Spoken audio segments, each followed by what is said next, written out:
नमस्कार दोस्तों, कैसे हैं आप लोग। विजय शक्ति इस प्लेटफॉर्म पे मैं आपका हार्दिक स्वागत करता हूं। और बताइए, पढ़ाई कैसे चल रही है आप लोगों की। उम्मीद करता हूं कि आप लोग अच्छे से कॉन्सेप्ट समझ रहे होंगे और उसका रिवीजन भी आप लोग अच्छे से कर रहे होंगे। ठीक, देखिए जहाँ पर आपको ना समझ में आए आप कमेंट करके लिख दिया कीजिए, अगले लेक्चर में मैं उसको फिर से समझा दूंगा। देखिए लाइव क्लास तो है नहीं है कि हमारा आपका आमने सामने आप आमने सामने मुझसे क्वेश्चन पूछ सकें, लेकिन बहुत जल्द मैं प्रयास करूंगा कि लाइव क्लास की भी व्यवस्था यहाँ पर किया जाए, स्मार्ट बोर्ड की भी व्यवस्था यहाँ पर की जाए। थोड़ा सा आप पेशेंस रखिए, समझ रहे ना। और एक बात और आपसे कहना चाहूँगा कि ये जो मैं आपको वीडियो बना रहा हूँ, इसको आप अधिक से अधिक लोगों के पास शेयर कीजिए। आपके जो यार दोस्त हैं जो कि तैयारी कर रहे हैं, उनके पास आप इसको शेयर कीजिए, फेसबुक के माध्यम से, व्हाट्सएप के माध्यम से। अधिक से अधिक इसको सब्सक्राइब करवाइए, लाइक करवाइए, समझ रहे ना। देखिए आपसे कोई फीस मैं यहाँ पर नहीं ले रहा हूँ, मैं फ्री ऑफ कास्ट आपको पढ़ा रहा हूँ, तो इतना तो आप कर ही सकते हैं। हाँ, तो आप इसको अधिक से अधिक लोगों तक शेयर कीजिए, सब्सक्राइब करवाइए, लाइक करवाइए, ठीक है ना।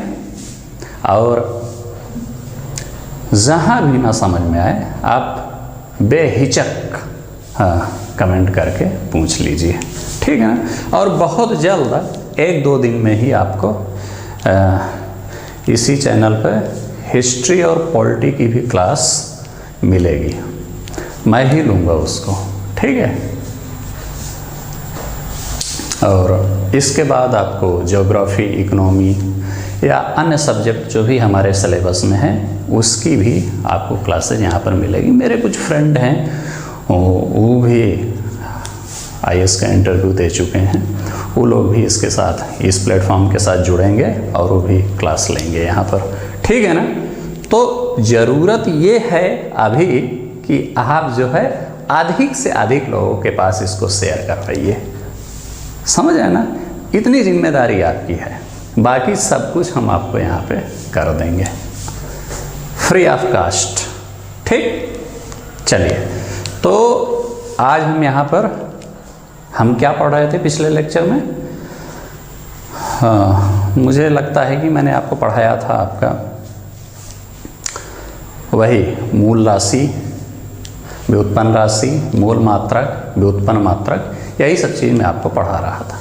आज आपको उसके आगे पढ़ाता हूँ और उम्मीद करता हूँ कि आज के लेक्चर में ये पूरी क्लास ये पूरा चैप्टर ख़त्म हो जाएगा, ठीक है। चलिए,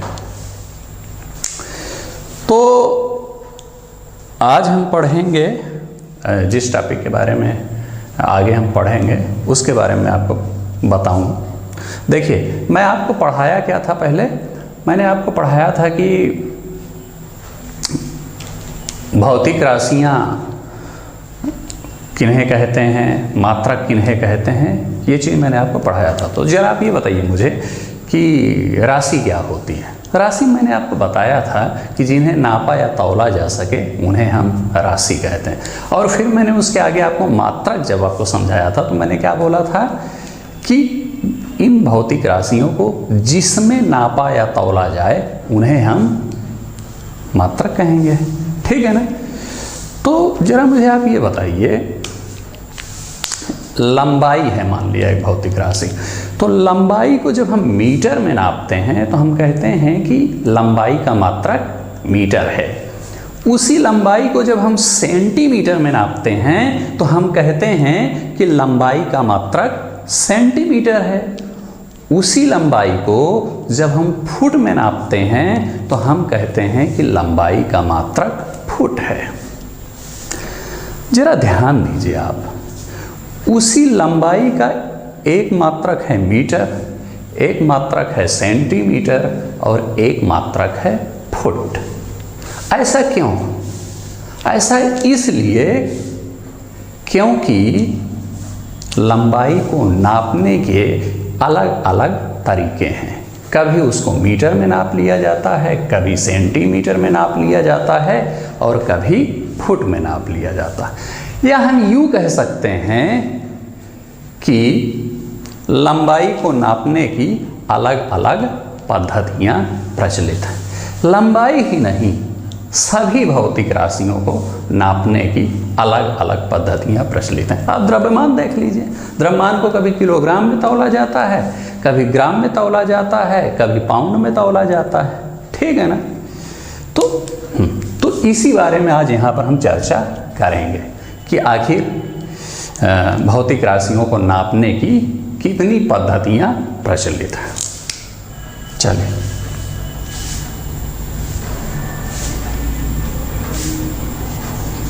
तो क्या है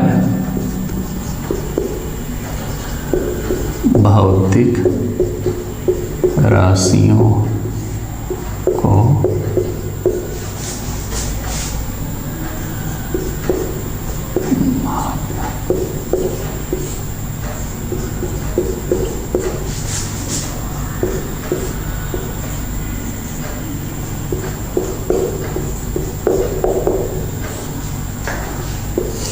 ठीक ना। ये तो देखिए, अभी जो है 4 हैं जो हमको आपको किताब में पढ़ने को मिलती हैं। कौन कौन सी? पहली है MKS, दूसरी है CGS, तीसरी है FPS और चौथी कौन सी है? SI। समझे ना। ये 4 पद्धतियाँ भौतिक राशियों को नापने के लिए प्रचलित है। MKS, CGS, FPS और SI, ठीक है ना। तो इन चारों के बारे में हम यहाँ पर पढ़ेंगे कि आखिर MKS क्या है, CGS क्या है, FPS क्या है और SI क्या है। चलिए, सबसे पहले हम पढ़ते हैं MKS।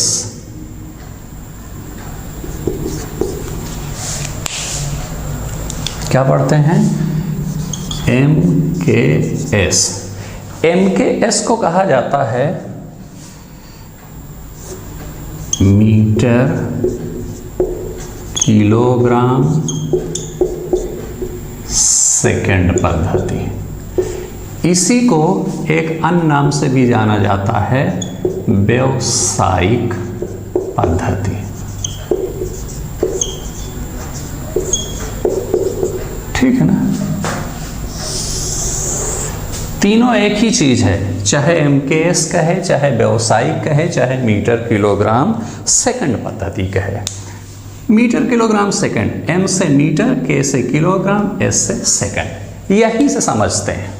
देखिए, इसमें होता क्या है इस पद्धति में कि हम लंबाई को मीटर में नापते हैं, M फॉर मीटर। द्रव्यमान को किलोग्राम में नापते हैं और समय को सेकंड में नापते हैं। ये जो पद्धति है भौतिक राशियों को नापने की, MKS पद्धति, उसमें हम लंबाई को मीटर में, द्रव्यमान को किलोग्राम में और समय को सेकंड में नापते हैं। MKS में 3 की चर्चा होती है, लंबाई, द्रव्यमान और समय। देखिए, ये इधर जो लिखा है ये तो आप जानते हैं कि भौतिक राशि है, और इधर ये जो लिखा है ये क्या है? मात्रक है। समझे कि नहीं समझे? ये है भौतिक राशि और ये मात्रक है, ठीक है ना। चलिए, तो इतना आपको समझ में आया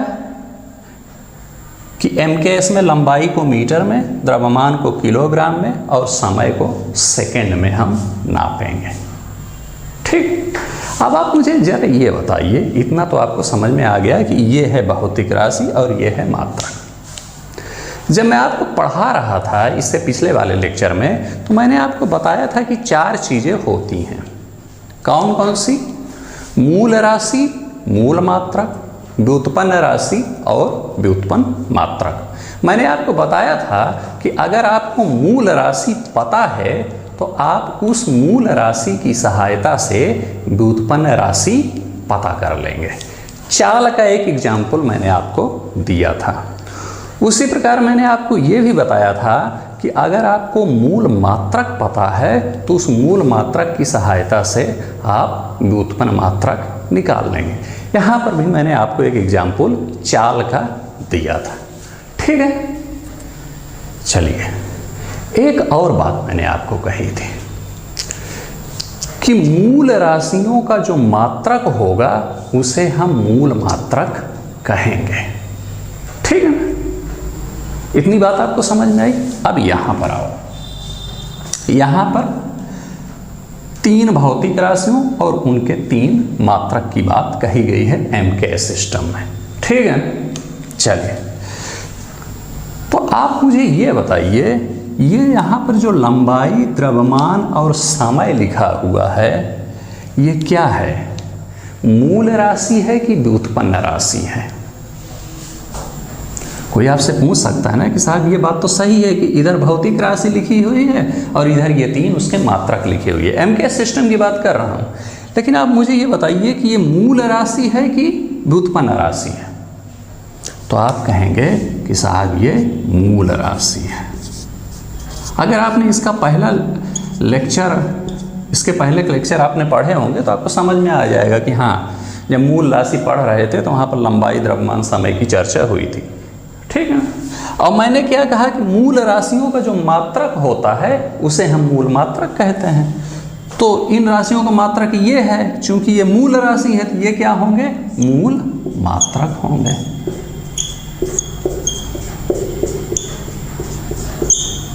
समझ रहे ना? तो कहने का यह मतलब कि एमकेएस सिस्टम में 3 मूल राशि हैं, लंबाई, द्रव्यमान और समय, और उनके 3 मूल मात्रक हैं मीटर, किलोग्राम और सेकंड। ये एमकेएस सिस्टम है। क्वेश्चन आपको क्या पूछेगा?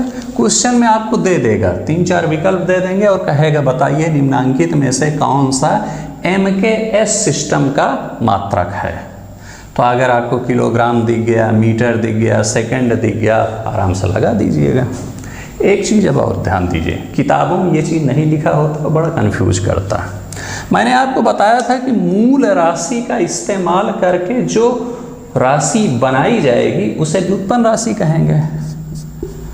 तो ये 3 मूल राशियों का इस्तेमाल करके व्युत्पन्न राशि बनाई जा सकती है कि नहीं? बिल्कुल बनाई जा सकती है साहब।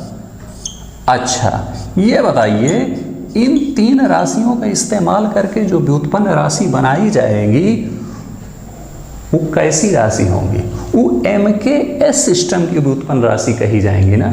चूंकि ये मूल राशियां एमकेएस सिस्टम की हैं तो हम कहेंगे कि एमकेएस सिस्टम की मूल राशि का इस्तेमाल करके जो व्युत्पन्न राशि बनाई जाएगी वो एमकेएस सिस्टम की व्युत्पन्न राशि होगी। इसी प्रकार से ये मूल मात्रक एमकेएस सिस्टम के हैं ना तीनों, तो हम क्या कहेंगे कि इन मूल मात्रकों का इस्तेमाल करके जो अन्य मात्रक बनाए जाएंगे वो क्या होंगे? एमकेएस सिस्टम के व्युत्पन्न मात्रक होंगे। समझे कि नहीं समझे? ये 3 तो मूल मात्रक हैं।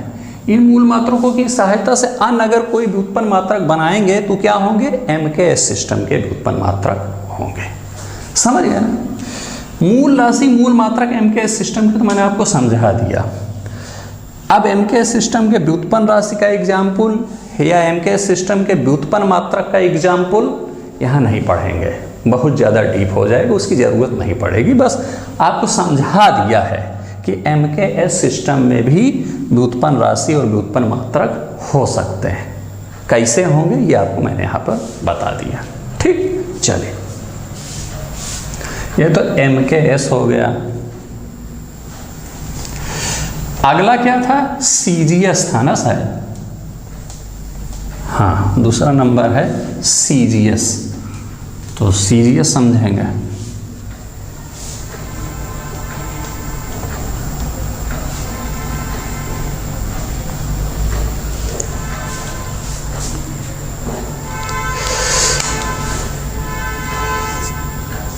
CGS, यानी कि इसको लिख सकते हैं सेंटीमीटर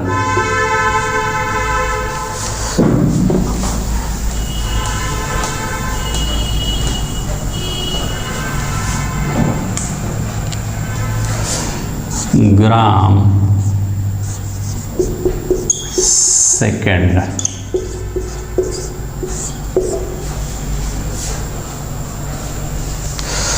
इसी को कहा जाता है फ्रेंच पद्धति। इसी को क्या कहा जाता है?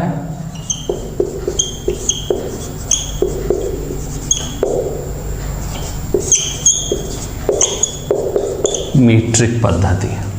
समझे कि नहीं समझे? CGS कहें या सेंटीमीटर ग्राम सेकंड कहें या फ्रेंच पद्धति कहें या मीट्रिक पद्धति कहें, तीनों एक ही बात है। इसमें क्या किया जाता है? इसमें हम लंबाई को नापते हैं सेंटीमीटर में, द्रव्यमान को नापते हैं ग्राम में और समय को नापते हैं सेकंड में। ठीक है ना?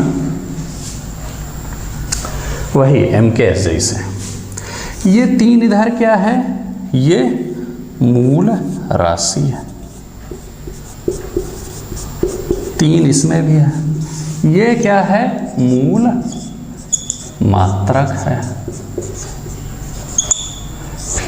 ठीक है ना? ये CGS सिस्टम का है। CGS में लंबाई को सेंटीमीटर में नापते हैं, द्रव्यमान को ग्राम में नापते हैं और समय को हम सेकंड में नापते हैं। एग्जाम में बस वही दे दिया जाएगा एग्जाम्पल, और कहा जाएगा निम्नांकित में से कौन सा CGS सिस्टम का मात्रक है। तो अगर सेंटीमीटर ग्राम सेकंड ये सब दिखे तो आप कह दीजिएगा कि ये CGS सिस्टम का मात्रक है। ठीक है? फिर वही यहाँ पर भी इन तीनों की सहायता से हम जो है व्युत्पन्न राशि निकाल सकते हैं।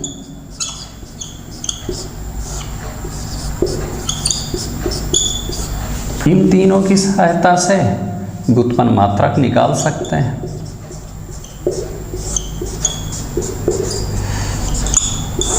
अच्छा ये बताइए, यहाँ पर इन मूल मात्रकों का इस्तेमाल करके जो है जो हो व्युत्पन्न मात्रक निकलेगा उसे क्या कहेंगे? उसे कहेंगे उस CGS सिस्टम का व्युत्पन्न मात्रक है। ठीक है? वहाँ पर MKS सिस्टम का व्युत्पन्न मात्रक। फिर कह रहा हूँ, अब इसका एग्जाम्पल में डिटेल हम नहीं चलेंगे। ठीक? ज़रूरत भी नहीं पड़ेगी, बस इतना ही पूछा जाएगा, यही सेंटीमीटर ग्राम सेकंड में दे देगा और आपसे कहा जाएगा जरा ये बताइए कि इनमें कौन CGS सिस्टम का मात्रक है। चलिए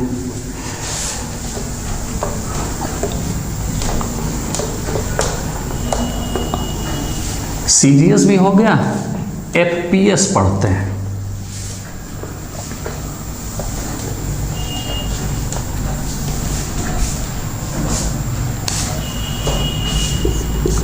FPS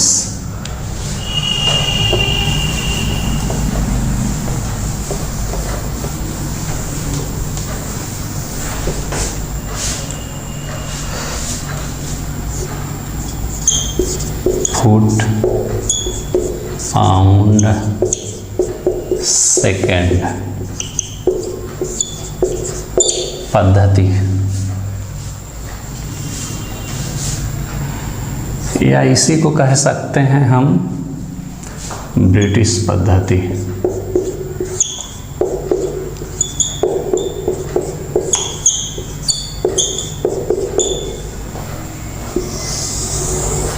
देखो वहाँ पर जब आपको CGS पढ़ा रहा था तो मैंने कहा था कि CGS पद्धति को फ्रेंच पद्धति भी कहते हैं।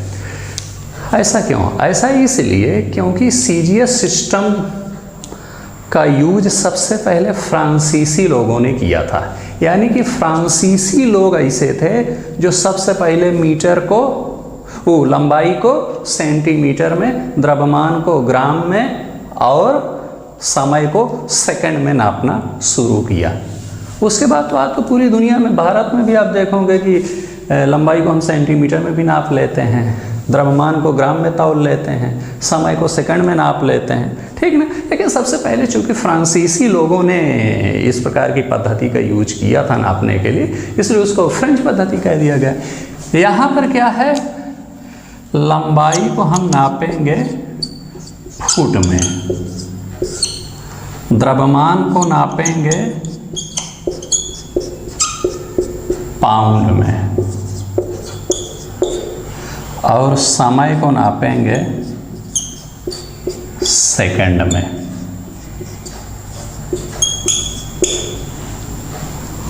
समझे कि नहीं?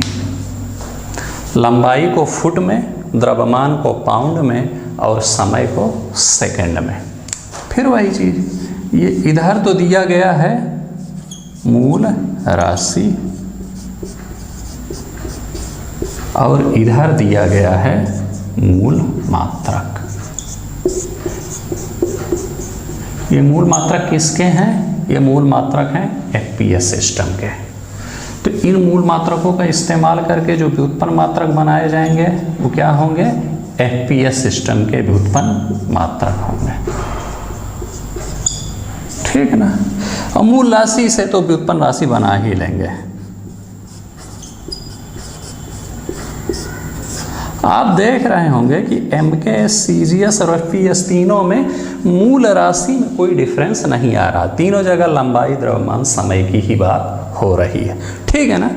और जब मूल राशि में डिफरेंस नहीं आ रहा तो इससे बनी हुई व्युत्पन्न राशि में भी कोई डिफरेंस नहीं आएगा। लेकिन यहाँ पर डिफरेंस आ रहा है। एमकेएस में क्या था? Metre kilogram second. सीजीएस में क्या था? Gram second.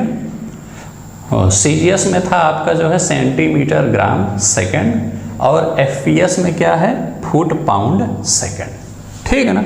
तो फुट पाउंड सेकंड का इस्तेमाल करके जो व्युत्पन्न मात्रक बनेंगे उन्हें कहेंगे हम एफपीएस सिस्टम के व्युत्पन्न मात्रक। अब यहाँ पर देख लीजिए, एफपीएस को ब्रिटिश पद्धति भी कहा जाता है।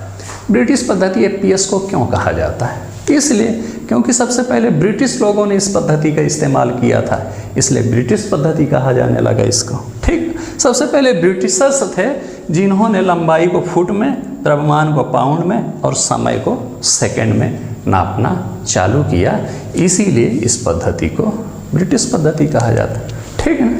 यहाँ पर फिर वही बात कि व्युत्पन्न मात्रक और व्युत्पन्न राशि, इसकी चर्चा नहीं करेंगे बस। कुल मिलाकर के मैं आपको ये बताना चाहता हूँ, इसको मैं ना बताता आपको, कहीं किताब में नहीं बताएगा।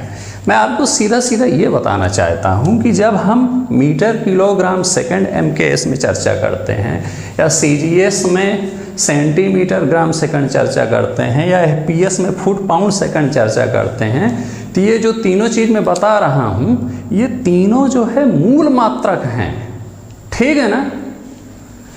मूल मात्रक हैं। हालांकि इन मूल मात्रकों का इस्तेमाल करके हम व्युत्पन्न मात्रक बना सकते हैं, लेकिन ये क्या है? मूल मात्रक है, ठीक है ना। चाहे एमकेएस में मीटर किलोग्राम सेकंड हो, चाहे सीजीएस में सेंटीमीटर ग्राम सेकंड हो, और चाहे एफपीएस में फुट पाउंड सेकंड हो, ठीक। चलिए, तीन ही हैं, ठीक। चलिए अब हम आगे चलते हैं। तीन तो हमारा हो गया।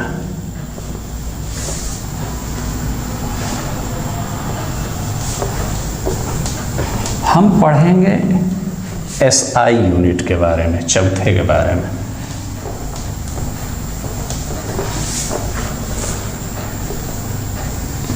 बोर्ड छोटा है इसलिए बार बार जो है कपड़ा लगाना पड़ता है, ठीक, कोई दिक्कत नहीं। थोड़ा तो संघर्ष करना पड़ेगा, ठीक। चलिए,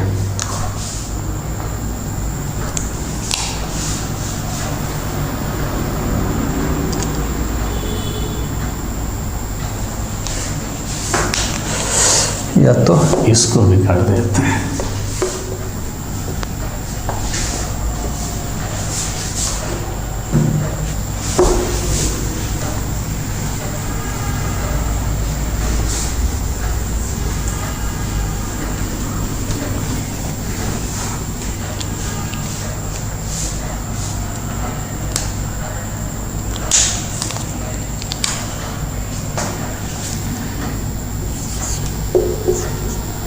SI यूनिट। मैंने आपको MKS बता दिया, CGS बता दिया, FPS बता दिया, अब आपको SI बता। इसका फुल फॉर्म होता है system of international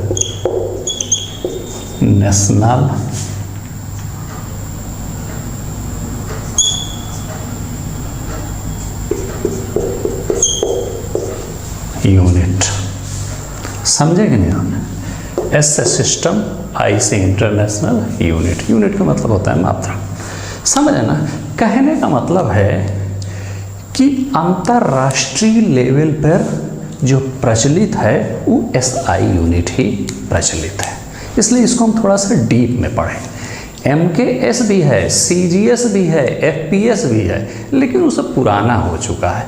international level पर यही SI यूनिट प्रचलित है। समझ है ना? भौतिक राशियों को नापने के लिए अगर अंतरराष्ट्रीय लेवल पर कोई पूछे क्या प्रचलित है तो SI प्रचलित।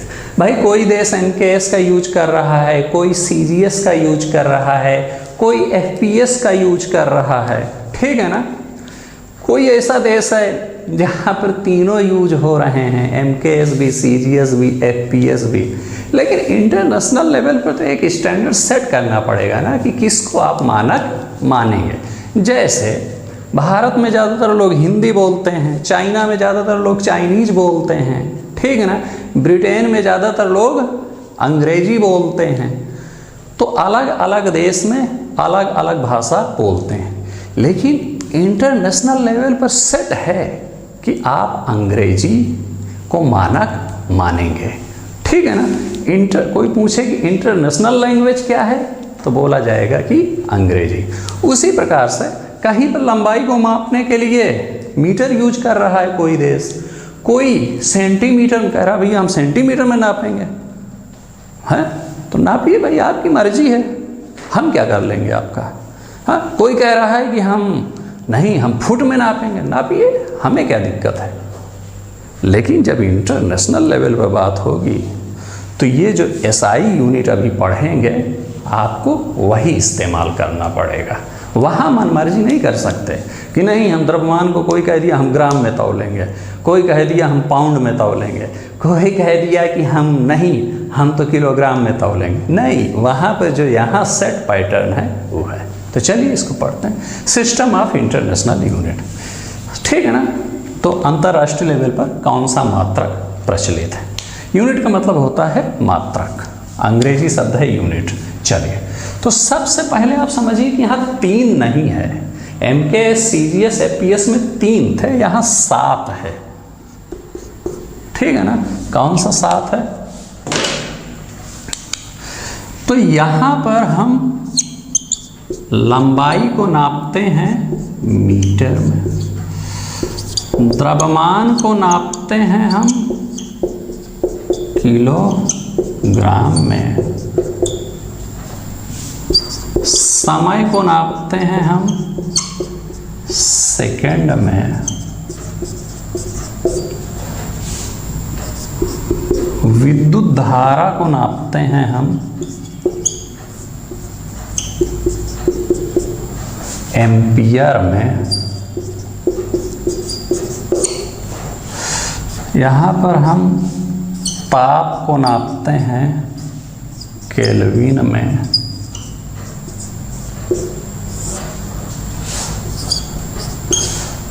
ज्योति तीव्रता को नापते हैं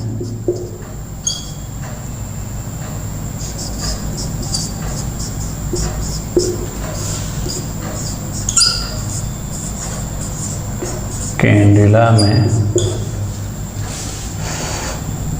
और पदार्थ की मात्रा। समझा रहा हूं, थोड़ा सा दायरा रखिए।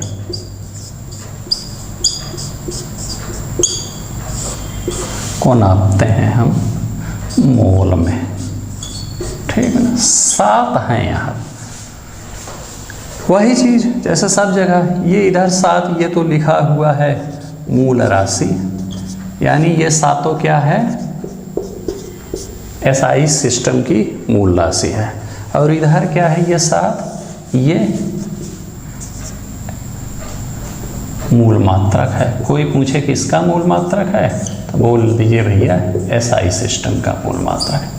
थोड़ा सा याद रखिएगा, ये जो अन्य 3 जो पढ़े थे वहाँ पर सिर्फ 3 थे, यहाँ पर 7 राशियाँ हैं, ठीक है ना। और वहाँ पर तीनों हर जगह समान थी। यहाँ पर वो 3 तो लंबाई द्रव्यमान समय तो वही है, बाकी 4 एक्स्ट्रा हो गई है। कौन सी? विद्युत धारा, ताप, ज्योति तीव्रता और पदार्थ की मात्रा। स्वाभाविक है कि अगर मूल राशि 7 है तो मूल मात्रक भी 7 है, यानी कि मूल मात्रक भी 4 बढ़ गया है, ठीक है ना। तो कोई कहे कि एसआई सिस्टम में जो है, यानी कि इंटरनेशनल लेवल पे जो सिस्टम प्रचलित है वहाँ पर कितने मूल मात्रक हैं, तो आप कहिएगा कि 7 मूल मात्रक हैं, ठीक है ना। ठीक वही चीज़ यहाँ पर कि इन मूल राशियों का इस्तेमाल करके जो है, जो अन्य राशियाँ बनाई जाएंगी उन्हें क्या कहा जाएगा? व्युत्पन्न राशियाँ।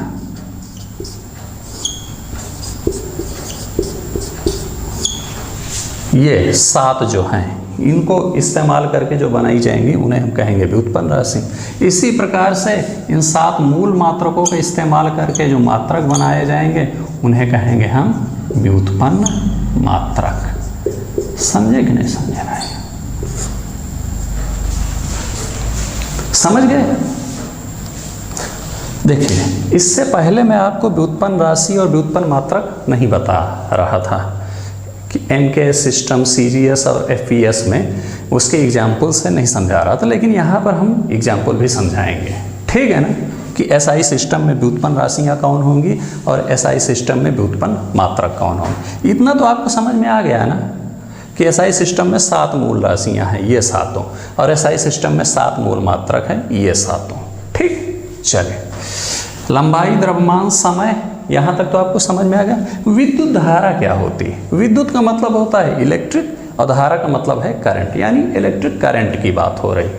जो आपके घर में जो वायर लगे हुए हैं बिजली के, उसमें जो करंट बह रही है उसी को कहा जाता है विद्युत धारा, ठीक है ना। तो विद्युत धारा को हम नापते हैं एम्पियर में, समझे। जैसे आपके घर में जो करंट, आपके घर के जो बिजली के तार हैं उसमें जो करंट बह रही है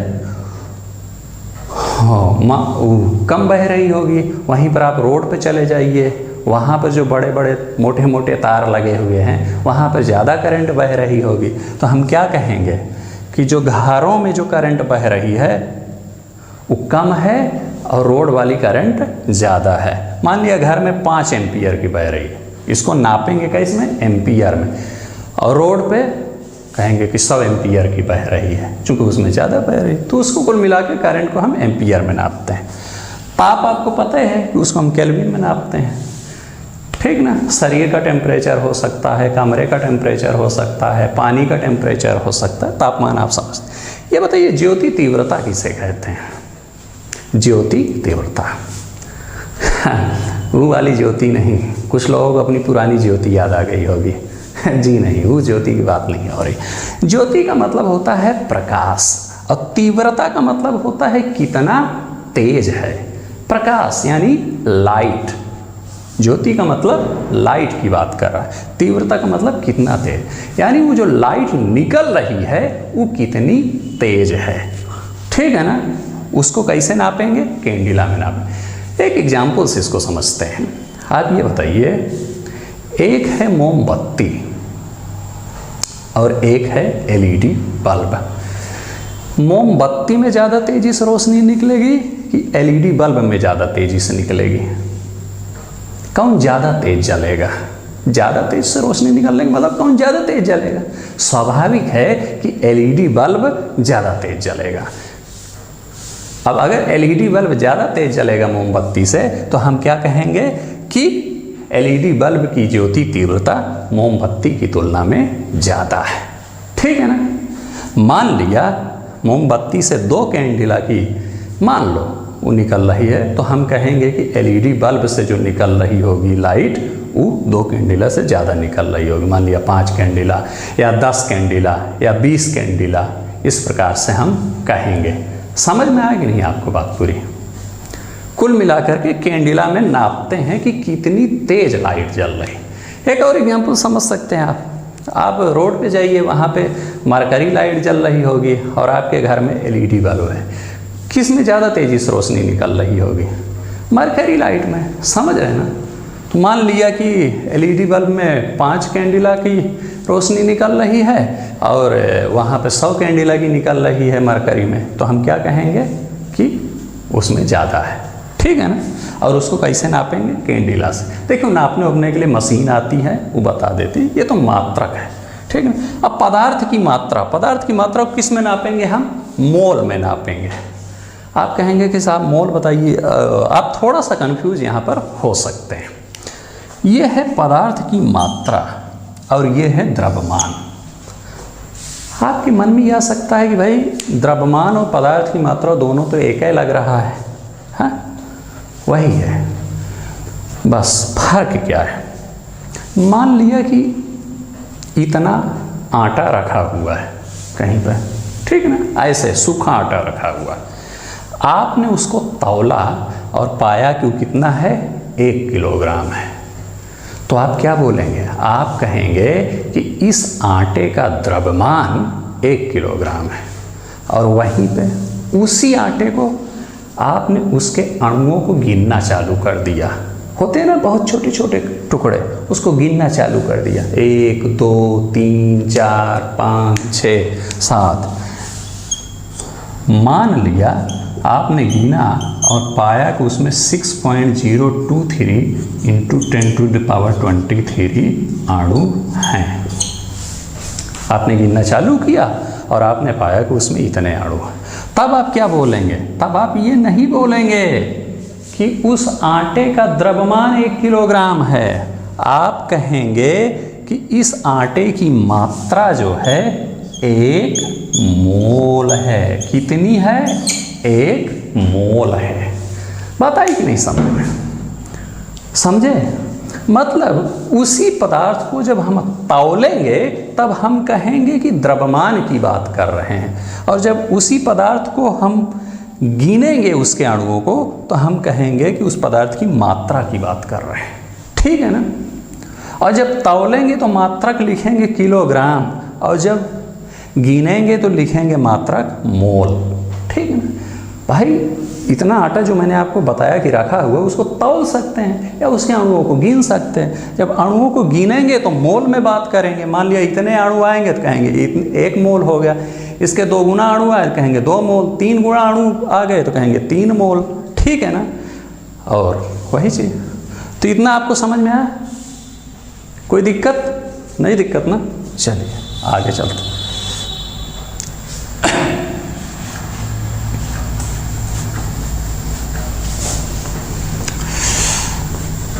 तो एसआई सिस्टम का मूल मात्रक आपको पता चल गया। 7 कौन मूल मात्रक हैं?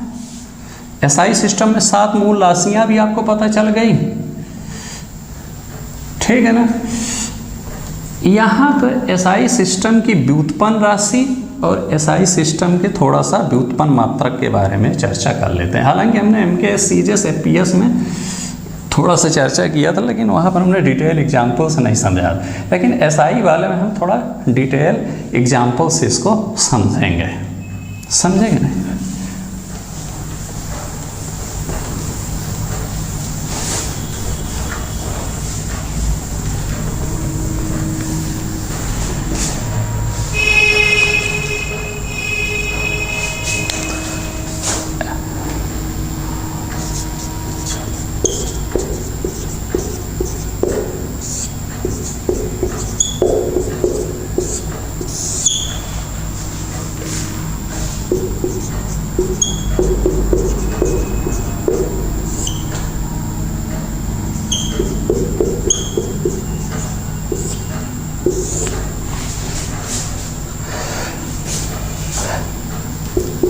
देखिए चाल है,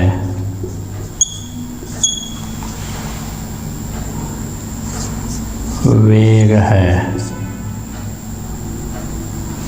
या वेग ना लिख के आगे समझ में आ जाएगा मैं वेग क्यों नहीं लिख रहा हूँ। चाल है, त्वरण है, बल है, ऐसे बहुत सारी चीज़ें हैं। समतल कोण है,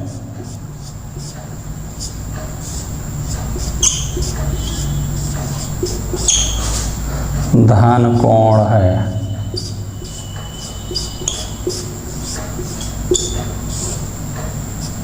ये सब क्या है? ये एसआई सिस्टम की व्युत्पन्न राशि है। ठीक है ना। आप कहेंगे कि कैसे पता चला कि एसआई सिस्टम की व्युत्पन्न राशि? देखिए, जो एसआई सिस्टम में मैंने आपको 7 मूल राशि बताई थी, उनका इस्तेमाल करके यहाँ जितना चीज़ लिखा हुआ है किसी भी चीज़ को हम प्राप्त कर सकते हैं। और मैंने बताया था कि अगर उन 7 की सहायता से जो व्युत्पन्न राशियाँ बनेंगी उनको कहेंगे कि एसआई सिस्टम की व्युत्पन्न राशि हैं। ठीक है ना। तो इसीलिए एक एग्जाम्पल से मैं आपको यहाँ पर समझा देता हूँ। आप कहेंगे कि सर ये बताइए कि ये चाल को हम कैसे माने कि ये एसआई सिस्टम की व्युत्पन्न राशि है। समझा दूँ इसको कि चाल कैसे एसआई सिस्टम की व्युत्पन्न राशि है। हाँ, चलिए समझा दूँ। आप भी बताइए मुझे, चाल बराबर होता क्या है?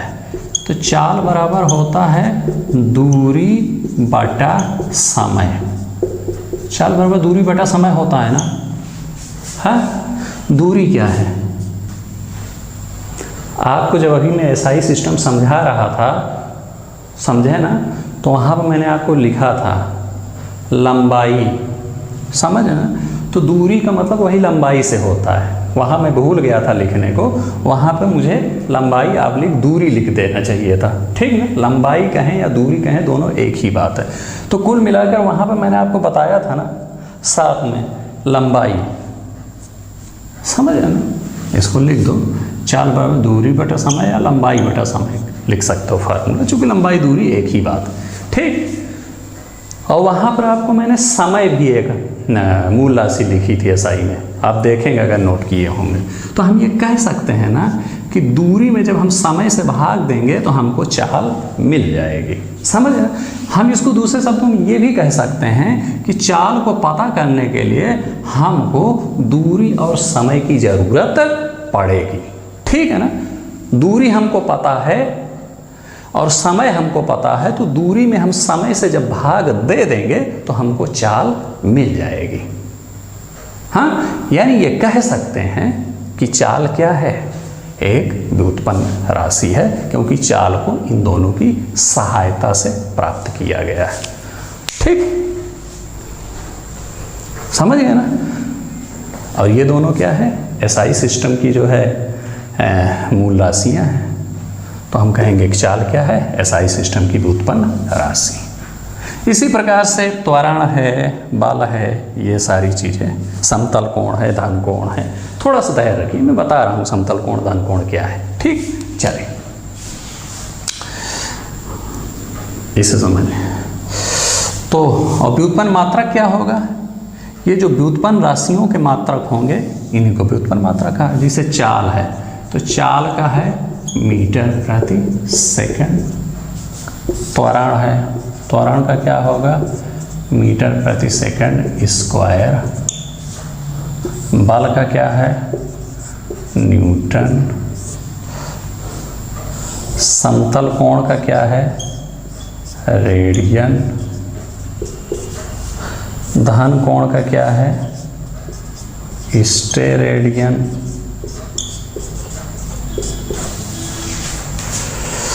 ठीक है ना। समतल कोण को रेडियन में नापते हैं और धन कोण को स्टेरेडियन में नापते हैं। अभी मैं समतल कोण धन कोण आपको बता रहा हूँ क्या चीज़। ठीक है ना। यहाँ व्युत्पन्न राशि आपको पता चल गई। व्युत्पन्न राशि की सहायता से जो मात्रक मिले उसे व्युत्पन्न मात्रक कहते हैं। ठीक है ना। ओके, तो ये क्या है? एसआई सिस्टम के सब व्युत्पन्न मात्रक है। ठीक।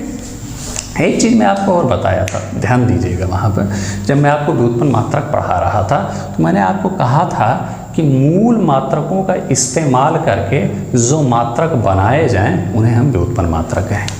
ये वाला देखिएगा, मीटर प्रति सेकंड, ये जो चाल का मात्रक है, इसमें मीटर यूज किया गया है और सेकंड यूज किया गया है, ठीक ना। मीटर क्या है? मीटर आप एसआई सिस्टम वाले मूल मात्रकों की श्रेणी देखिएगा सातों, उसमें मैंने मीटर शब्द यूज किया है और सेकंड भी वहाँ पर यूज किया है। यानी ये कह सकते हैं कि व्युत्पन्न मात्रक जो है ये मीटर और सेकंड का इस्तेमाल करके बनाया गया है। मीटर और सेकंड नामक दो मूल मात्रकों का इस्तेमाल करके इस व्युत्पन्न मात्रक को बनाया गया है।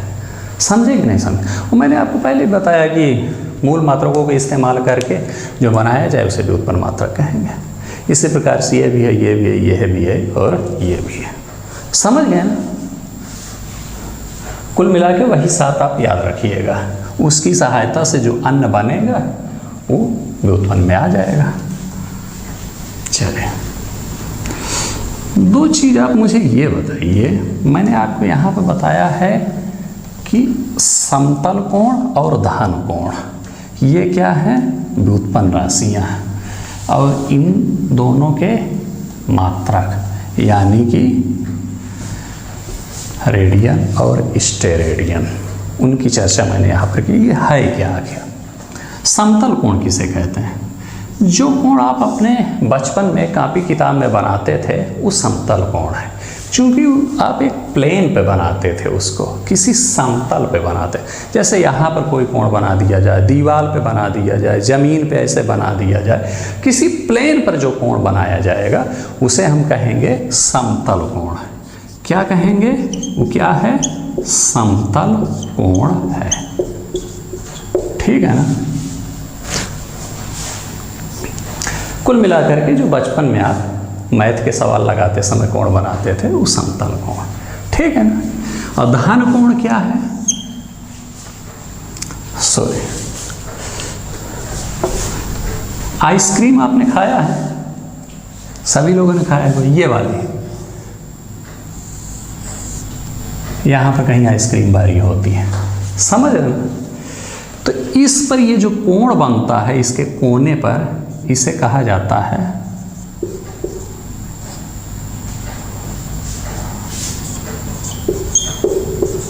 धन कोण। क्या कहा जाता है? धन कोण। ये देखे होंगे कि ये 3D टाइप का होता है, गोला टाइप का होता है। जो कोनवा होता है ना उस पर गोला नुमा होता है, समझ रहे हैं ना। तो जब गोलाई वाले उस पर कोण पे जो बनता है तो उसे घन कोण कहती है। ये कैसा होता है? 3D होता है। और जो समतल बनता है वो कैसा होता है? 2D होता है, किसी बोर्ड पर, किसी दीवार पर, जमीन पर, ठीक है ना। यानी 2D में जो कोण बनेगा उसे समतल कोण और 3D में जो बनेगा उसे धन कोण। याद रख लीजिएगा, ये समतल कोण धन कोण भी क्या है? व्युत्पन्न राशि है। कैसी राशि है? व्युत्पन्न राशि है, ठीक है ना। ओके, मैंने बताया था कि समतल कोण को नापने के लिए हम क्या इस्तेमाल करते हैं? क्या इस्तेमाल करते हैं? मात्रक रेडियन। और धन कोण को नापने के लिए हम क्या इस्तेमाल करते हैं? स्टेरेडियन,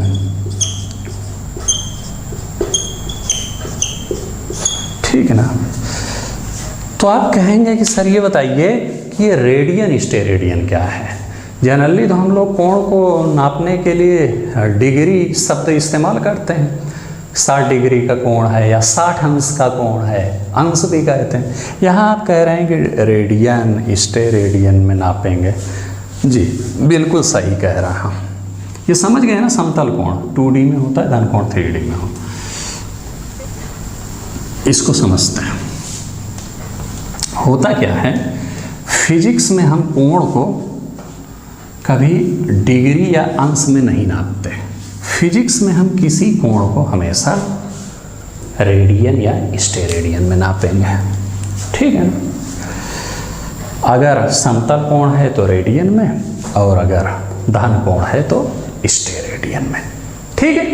चलिए, मान लिया यहाँ पर आपको मिला 60 डिग्री, ये समतल कोण है, एक 60 डिग्री मिला आपको। अब आपको इसको लिखना है।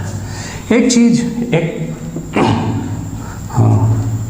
नोट करके लिख दीजिएगा, 180 डिग्री बराबर होता है पाई रेडियन, सॉरी 180 डिग्री बराबर होता है पाई,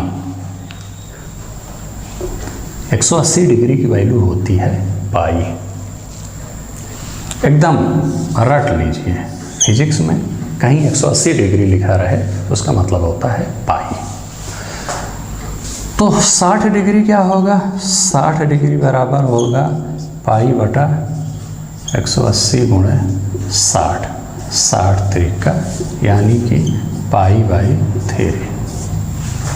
देखिए फिजिक्स हो मैथ हो नापा तो इसी प्रकार से जाएगा। मान लिया कोई समतल कोण है, नाप लिया 60 डिग्री आए तो 60 डिग्री नहीं लिखेंगे अगर कोई फिजिक्स का मतलब पेपर होगा तो उस 60 डिग्री को पहले पाई के फॉर्म में चेंज कर देंगे। हमें पता है कि 180 बराबर होता है पाई, तो 60 डिग्री को बदल दीजिए, पाई बटा 180 गुणे 60 यानी पाई, यानी 60 डिग्री की वैल्यू आ गई पाई बाई 3। ठीक है ना। अब समतल कोण है तो इसके आगे आप मात्रक लगा दीजिए रेडियन। समझे कि नहीं समझे? समझे? समझ में आई बात पूरी? किसी समतल कोण को नापा 60 डिग्री, अब इसको हमको लिखना है तो 60 डिग्री को पहले पाई के फॉर्म में चेंज कीजिए और उसके आगे आप लिखा दीजिए मात्रक रेडियन। देखिए यहाँ पर कहीं डिग्री लिखा है? नहीं लिखा। मैंने वही तो कहा था कि फिजिक्स में डिग्री शब्द नहीं यूज करेंगे। हाँ, लेकिन अब आप ये ना कर दीजिएगा कि 60 रेडियन यहाँ लिख दीजिएगा कि आपने तो कहा था कि डिग्री ना लिखी, लेकिन हमने सीधे जो है डिग्री नहीं लिखा, रेडियन लिख दिया। जी नहीं, इस 60 डिग्री को पाई के फॉर्म में आप बदलिएगा और उसके बाद रेडियन पाई के साथ यूज होगा।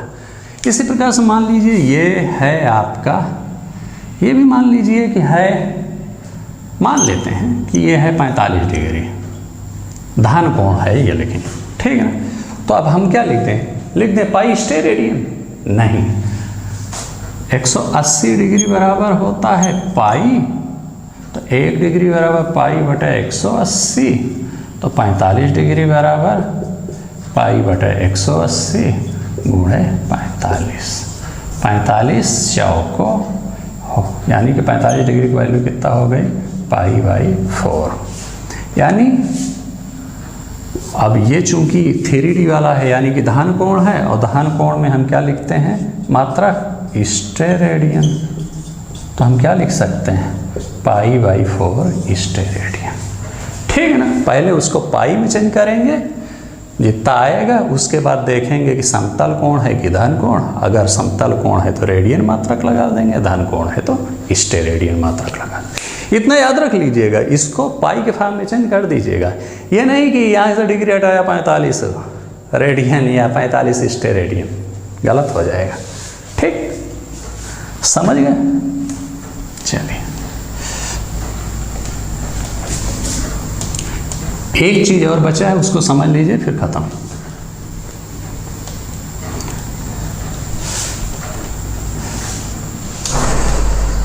ये जो मैंने आपको समतल कोण बताया,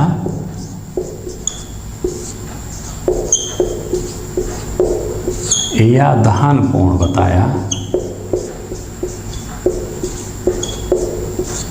या इधर मैंने आपको बताया रेडियन, और इधर बताया आपको स्टे रेडियन। ठीक है ना। मैंने क्या बताया? ये है व्युत्पन्न मात्रक, और इधर मैंने इसको क्या बताया? ये है व्युत्पन्न राशि। यह है व्युत्पन्न राशि और यह है व्युत्पन्न मात्रक। किसका? एसआई सिस्टम की व्युत्पन्न राशि मैंने इसको बताया था, दोनों हैं, और इन दोनों को मैंने आपको बताया था कि एसआई सिस्टम का व्युत्पन्न मात्रक है। ठीक है ना। कुछ किताब में आप देखेंगे इसको व्युत्पन्न राशि नहीं लिखा हुआ है, या कहा गया है कि ये क्या है? पूरक राशि है। क्या है? पूरक राशि है। और यहाँ पर इसको व्युत्पन्न मात्रक नहीं लिखा गया है। क्या कहा गया है? कि ये पूरक मात्रक। क्या कहा गया है? कि ये पूरक राशि है और ये क्या है? पूरक मात्रक। ठीक है ना। देखिए वहाँ पर गलत नहीं लिखा है, एकदम सही लिखा है। एक्चुअली है क्या कि ये समतल कोण धन कोण ये व्युत्पन्न राशि ही है। जैसे अन्य वहाँ पर बल है, दाब है, चाल है, वेग है, वो जो है एसआई सिस्टम की व्युत्पन्न राशियाँ हैं, वैसे ये भी एसआई सिस्टम की व्युत्पन्न राशि है, समतल कोण, धन कोण आदि, ठीक है ना। लेकिन इसे कुछ किताब में पूरक राशि इसलिए लिख दिया गया है क्योंकि इन दोनों की कोई वीमा नहीं होती।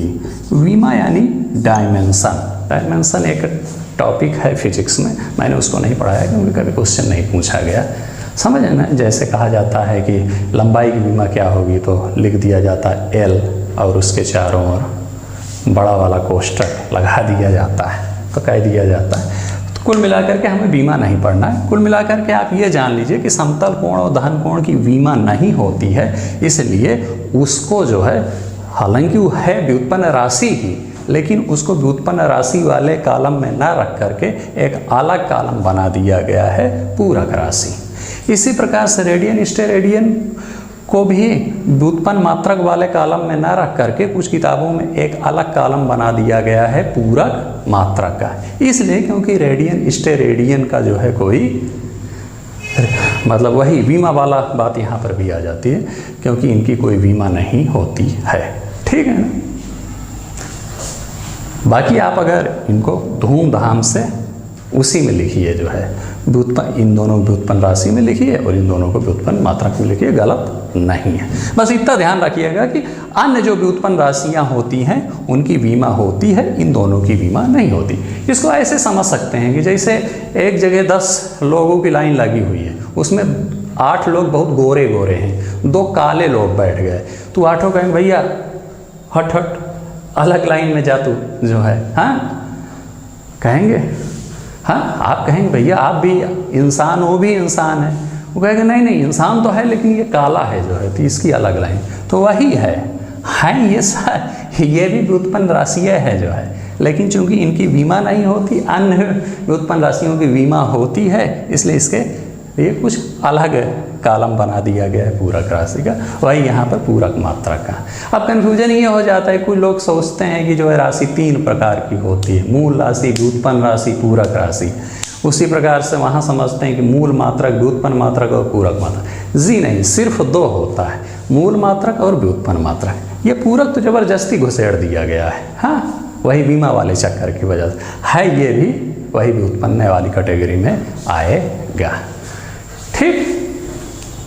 समझ है ना, समझ गए, पूरक राशि पूरक मात्रक लगा दीजिएगा, ठीक। चले, तो उम्मीद करता हूं कि आपको समझ में आ गया होगा इतना।